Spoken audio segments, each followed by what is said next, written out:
BA प्रथम वर्ष के राजनीति विज्ञान विषय के प्रथम प्रश्न पत्र राजनीति विज्ञान के मूल आधार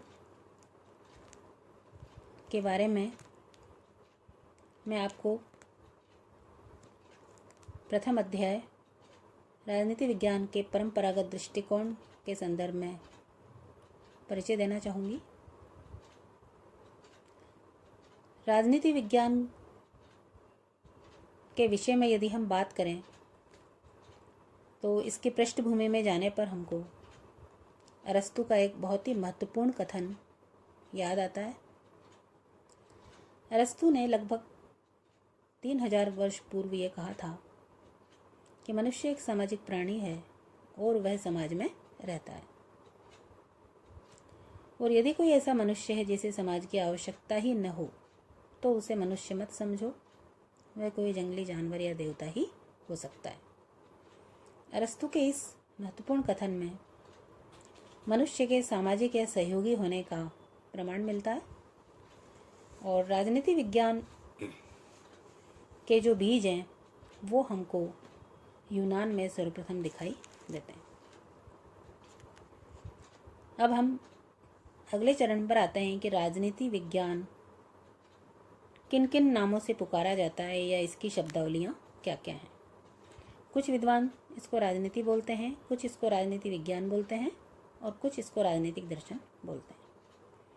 सर्वप्रथम हम बात करें राजनीति की तो कुछ विद्वान जैसे अरस्तु, जेलिनेक, ट्रिश्चे, सिजविक, फ्रेडरिक पोलक, पॉल जेने इत्यादि लेखकों ने व्यक्ति, राज्य और सरकार का अध्ययन करने वाले विषय के लिए राजनीति शब्द का प्रयोग किया।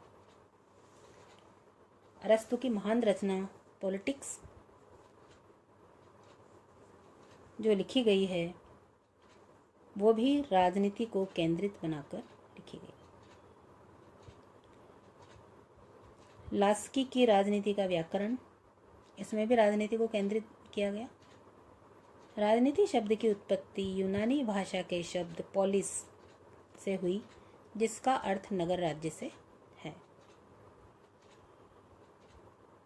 इसके बाद यदि हम आधुनिक समय में राजनीति शब्द का प्रयोग देखें तो बिल्कुल विभिन्न अर्थों में इनके प्रयोग हम देख सकते हैं, जिसमें कुछ लोग सरकार की दैनिक समस्याओं से संबंधित विषयों को भी राजनीति से जोड़ते हैं, जिनमें ब्लेंशली और गार्नर प्रमुख रूप से हैं।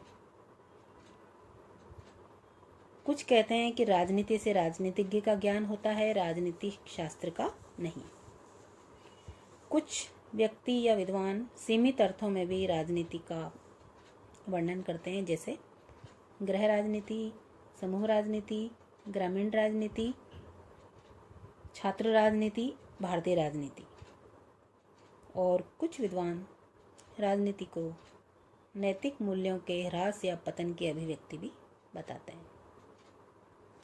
तो राजनीति के विभिन्न पक्ष देखने के बाद हम ये कह सकते हैं कि राजनीति शब्द की जो व्याख्या है विद्वानों ने अपने अपने अनुसार की और उसको अलग अलग अर्थों में परिभाषित किया।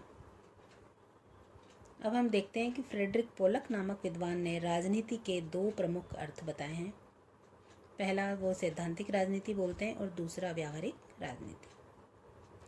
सैद्धांतिक राजनीति में राज्य के सिद्धांत, सरकार के सिद्धांत, विधि निर्माण के सिद्धांत और राज्य के अमूर्त सिद्धांत। व्यावहारिक राजनीति की अगर हम बात करें तो राज्य, सरकार, विधि और राज्य का व्यावहारिक रूप। कुछ विद्वान राजनीतिक दर्शन भी बोलते हैं। राजनीति विज्ञान को कुछ विद्वान राजनीतिक दर्शन का नाम देते हैं, जिनमें Plato, Hobbes, Locke, Rousseau, Hegel, Kant, Bentham और जॉन स्टुअर्ट मिल सर्वप्रमुख हैं। इन विद्वानों के अनुसार राजनीति विज्ञान में आदर्श कल्पनाओं, विचार, स्मृतियों इनका भी स्थान होता है। तीसरी प्रकार की जो श्रेणी है, जो सबसे उपयुक्त शीर्षक इसका बताती है कि यह राजनीति विज्ञान ही है जो सर्वाधिक उपयुक्त है, या इसको राजनीति विज्ञान ही नाम दिया जाना सर्वोच्च उपयुक्त है। इनमें हेलोवेल नामक विद्वान का हम नाम ले सकते हैं। तो इस प्रकार से राजनीति विज्ञान का जो नाम विभेद है, राजनीति, राजनीतिक दर्शन और तीसरा राजनीति विज्ञान, इन तीनों की चर्चा करने के बाद हम इस निष्कर्ष पर पहुँचे कि राजनीति विज्ञान ही इसमें सर्वाधिक उपयुक्त संज्ञा है। और राजनीति विज्ञान की जो परिभाषा है, अगर न्याय संगत परिभाषा हम देखें तो राजनीति विज्ञान समाज विज्ञान का वह अंग है जिसके अंतर्गत मानव जीवन के राजनीतिक पक्ष के अतिरिक्त राज्य, सरकार, कानून और अन्य संगठनों का अध्ययन भी किया जाता है। धन्यवाद।